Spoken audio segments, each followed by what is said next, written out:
एक गांव में बहुत ही पुराना कुआं था। गांव वालों का मानना था कि जो भी रात में उस कुएं के करीब जाता है तो चुड़ैल उसे कुएं में खींच लेती है और फिर वो कभी वापस नहीं आता। इसीलिए गांव वाले उस कुएं से पानी नहीं भरते थे और ना ही उस कुएं के करीब जाते। उसी गांव में रघुवीर अपनी पत्नी सुनीता और अपने भाई मनोहर के साथ रहता था।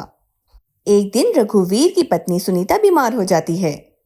सुनीता, मैंने कहा था ना इतना काम मत किया करो। अब थोड़ा आराम कर लो, तुम्हारी तबीयत ठीक नहीं है।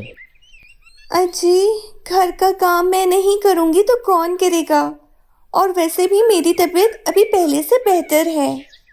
नहीं सुनीता, तुम आराम करो। मुझे पता है ना, तुम्हारी तबीयत अभी ठीक नहीं है और वेद जी ने भी तुम्हें आराम करने का ही कहा है। रघुवीर के इतना कहने पर सुनीता आराम करने लेट जाती है और सो जाती है। रात हो जाती है और रघुवीर और उसका भाई मनोहर भी सो जाते हैं। आधी रात को सुनीता की आंख खुल जाती है। अजी अजी, गला बहुत सूख रहा है, पानी दीजिए ना। हाँ हाँ, अभी देता हूँ। रघुवीर उठता है और मटके से पानी निकालने लगता है, लेकिन वो देखता है कि मटका खाली है। अरे, पानी तो ख़त्म हो गया। मैं कल पानी लाना ही भूल गया। तुम लेटी रहो, मैं अभी गांव के कुएं से पानी लेकर आता हूँ तुम्हारे लिए। अजी, अपने गांव में जो कुआं है वहां मत जाइएगा। आपको पता है ना, उस कुएं पर चुड़ैल का साया है। अरे भाग्यवान, अगर मैं दूसरे कुएं पर गया तो आते आते सुबह हो जाएगी। तुम चिंता मत करो, मैं बस अभी गया और अभी आया इसी कुएं से पानी लेके। सुनीता के मना करने पर भी रघुवीर उसी कुएं पर पानी भरने आ जाता है।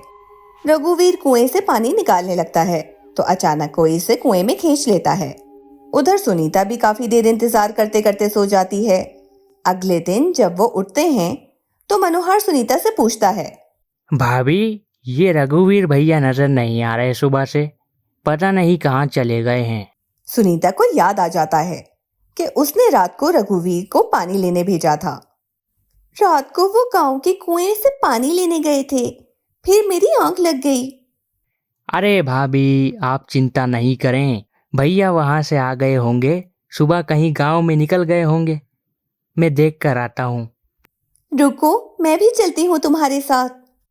वो दोनों रघुवीर को ढूंढने गांव में निकलते हैं कि उन्हें बल्लू दिखाई देता है। बल्लू, तुमने रघुवीर भैया को देखा है? अरे नहीं नहीं, रघुवीर को तो नहीं देखा मैंने।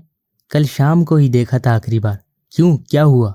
भैया कल आधी रात को पानी भरने कुएं पर गए थे, अभी तक नहीं आए। क्या, उस कुएं पर? वो भी आधी रात को? फिर तो भूल जाओ अपने भैया को तुम। क्या बोल रहे हो बल्लू? मैं क्या बोल रहा हूँ? तुम्हें तो पता ही है उस कुएं के बारे में। और आधी रात को चुड़ैल के उस कुएं से पानी लेने जाए तो कौन वापिस आएगा? बल्लू की बात सुनकर सुनीता और भी डर जाती है। मैंने इनको मना किया था कि कुएं पर नहीं जाएं, लेकिन इन्होंने मेरी नहीं सुनी। अजी, ये क्या कर दिया आपने? भाभी, आप घबराइए नहीं, ये बल्लू तो कुछ भी बोल रहा है। आप चिंता नहीं करें, आप घर जाएं, मैं भैया को ढूंढ कर अभी आता हूँ। किसी दोस्त के पास चले गए होंगे भैया। भाभी को तो मैंने कह दिया है कि भैया दोस्त के पास गए होंगे, लेकिन मुझे पता है कल रात भैया ज़रूर उसी कुएं पर गए होंगे पानी लेने और उस चुड़ैल ने उन्हें कुएं में खींच लिया होगा। आज रात को कैसे भी करके उस कुएं से भैया को छुड़ा कर लाना होगा। रात होती है। मनोहर कुएं पर जाता है और अपने भाई रघुवीर को आवाजें लगाता है। कुएं में झांक कर देखता हूँ, जरूर कुछ पता चलेगा। मनोहर जैसे ही कुएं में झांकता है तो उसे भी कोई कुएं में खींच लेता है। अगले दिन सुनीता गांव में परेशान खड़ी होती है। क्या हुआ सुनीता भाभी? कल रात से मेरा देवर भी गायब है। कल रात तो मैंने मनोहर को उस कुएं के पास जाते देखा था, जरूर उसे भी उस चुड़ैल ने कुएं में खींच लिया होगा। क्या, ऐसे कैसे? ये चुड़ैल एक एक करके सबको कुएं में खींच रही है। पहले मेरे पति को गायब किया, अब मेरे देवर को भी। मैं इस चुड़ैल को नहीं छोड़ूंगी। भाभी, ये कोई इंसान तो नहीं है जो आप उसे नहीं छोड़ेंगी। भला चुड़ैल का मुकाबला हम इंसान कैसे कर सकते हैं? मैं जानती हूँ तुम गाँव वाले बहुत ही डरपोक हो, मुझे ही कुछ करना पड़ेगा।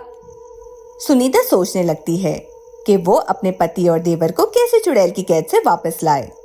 रात हो जाती है और सुनीता कुएं पर आ जाती है। उसके हाथ में जहर की बोतल थी।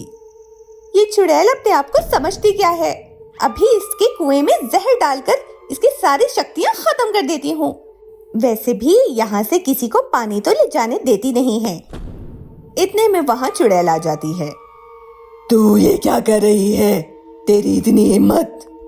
मेरे पति और मेरे देवर को वापस कर, वरना मैं ये जहर कुएं में डाल दूंगी। रुको, ऐसा मत करो, मैं उन दोनों को छोड़ रही हूँ। हाँ, अब आई ना लाइन पर।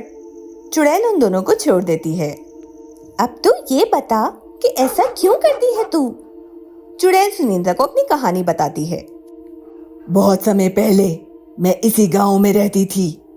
एक दिन रात में मैं इस कुएं से पानी भरने आई और मेरा पैर फिसलने से मैं कुएं में गिर गई।